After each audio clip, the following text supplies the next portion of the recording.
Hi hello welcome to post 360. నేను మీ మురళీ రాపల్లి. బంధాలు లేవు, బంధుత్వాలు లేవు, తన మన తేడా లేదు, ధనమేరా అన్నిటికీ మూలం. ధనం చేతిలో మనం కీలి బొమ్మలం, ధనం చెప్పిందే చేస్తాం, ధనం కోసమే చస్తాం, ధనం కోసమే బ్రతుకుతాం, ధనం కోసమే చంపుతాం. ధనమేరా ఇంధనం మన జీవితాలకు. ఇది నేను చెప్తున్న ఒక మాట. ఎందుకంటే సొంత అన్నదమ్ములను ఇద్దరిని చంపినటువంటి ఒక చెల్లి యథార్థ కథ ఇది. పల్నాడు జిల్లా నగరికల్లో యానాది కాలనీలో జరిగినటువంటి ఒక దరిద్రమైన విషయం గురించి నేను మీతో ఇప్పుడు చెప్తూ ఉన్నాను. ఎందుకు దరిద్రమైన విషయం అంటూ ఉన్నానంటే, నిండు ప్రాణాలను బలికొన్న ఒక ఆడవ జాతి మహిళ గురించి మాట్లాడుతూ ఉన్నాను. బంధాలకు బంధుత్వాలకు వాల్యూ ఇవ్వని, ధనం కోసమే డబ్బు కోసమే ఎంతకైనా తెగబడుతున్నటువంటి ఈ ఆడజాతి గురించి మనం మాట్లాడుకోవాల్సిన అవసరం ఎంతైనా ఉంది. నేను ఆడజాతి అంటే ఆడజాతిని మొత్తం అట్లా క్షమించగలరు. Subject to correction. అందుట్లో కొంతమంది గురించి మాత్రమే నేను మాట్లాడుతున్నాను. నిన్న మనం చూసుకున్నాం. అతుల్ సుభాష్ చనిపోతూ తన వీడియోని రిలీజ్ చేశాడు. అదేవిధంగా 24 పేజీల లెటర్లో తను మెన్షన్ చేశాడు.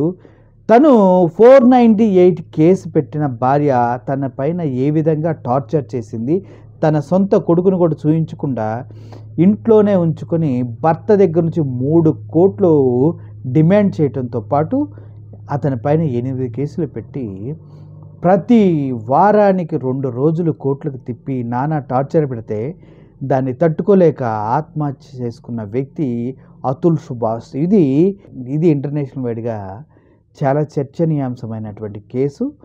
అతను చెప్పిన మాటలు, నాకు న్యాయం జరిగితే నా ఆస్తికలను గంగలో కలపండి, లేదంటే ఈ కోర్టు ముందు ఉన్న మురికి కాలువలో కలపండి, ఈ న్యాయశాస్త్రానికి న్యాయ వ్యవస్థకి అప్పుడు సిగ్గొస్తుంది అన్నట్టు తన లెటర్లో వీడియోలో పేర్కోవడం జరిగింది.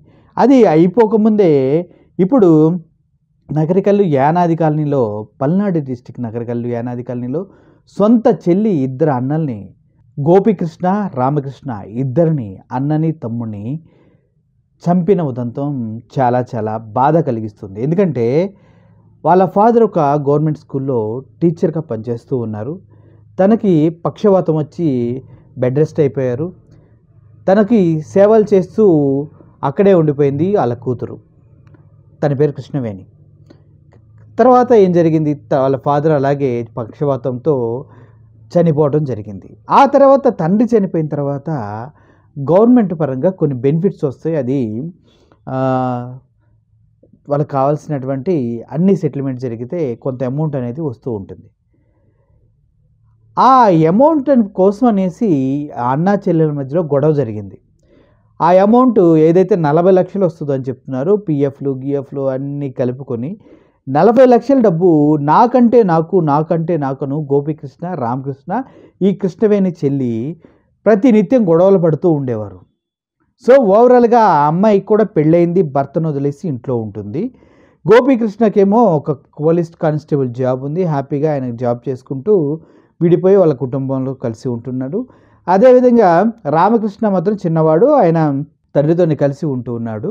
అయితే ఈ క్రమంలో ఈ డబ్బులు ఎలాగైనా నాకు దక్కాలి, ఈ డబ్బు మొత్తం నాకే కావాలి, ఇంకెవ్వరికి వెళ్ళకూడదు అని ఆలోచించినటువంటి కృష్ణవేణి చాలా తెలివిగా ఒక ప్లాన్ వేసింది. ఏం చేసింది, ఇద్దరు అన్నదమ్ముల్ని చంపేస్తే తప్ప ఈ డబ్బు నాకు రాదు అని ఫిక్స్ అయిన తను నవంబర్ 29న వాళ్ళ బ్రదర్ని బయటికి తీసుకెళ్ళి కాలువలో తోసేసి చంపేసింది. యాక్సిడెంట్ జరిగింది, అలా పడిపోయాడు, చనిపోయాడు అని అందరూ అనుకున్నారు. కానీ రీసెంట్గా వాళ్ళ రెండో బ్రదర్ని పోలీస్ కానిస్టేబుల్ని ఇంటికి పిలిచి తనకి మద్యం బాగా తాగే అలవాటు ఉండటంతో ఫుల్గా తాయించి అన్నా చెల్లెల మధ్య మాటలు పెరిగి అన్నని తన సొంత చున్నీతో ఉరియేసి చంపేసిన చెల్లి కృష్ణవేణి.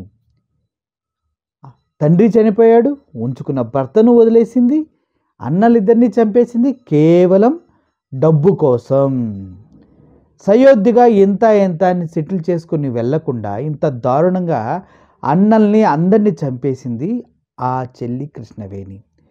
డబ్బు, ధనం ధనం ధనం ధనం ధనం మూలం ఇదం జహత్ అంటారు కదా, అది ఈ సమాజంలో, ఈ దేశంలో, ఈ భూమిపైన మనం బ్రతకాలంటే డబ్బు అనేది మూల ఇంధనం ఎవరికైనా.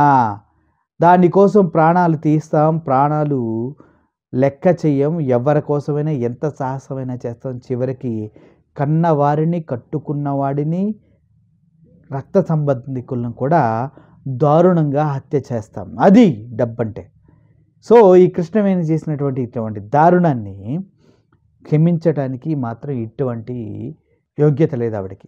ఎందుకంటే కన్న తండ్రితో సహా, నాకు తెలిసి తండ్రిని కూడా తనే చంపి ఉంటుందేమో, ఎవరికి తెలుసు. గౌరవంగా బతకవలసిన జీవితాన్ని వదిలేసి, అన్న దమ్ముల్ని ఇద్దరిని చంపిన ఆవిడ భర్తను వదిలేసి, అటు భర్తని ఇటు అన్నదమ్ముల్ని సొంత తండ్రిని కూడా తనే చంపి ఉంటుందేమో అనేసి అందరికీ అనుమానాలు కలుగుతూ ఉన్నాయి.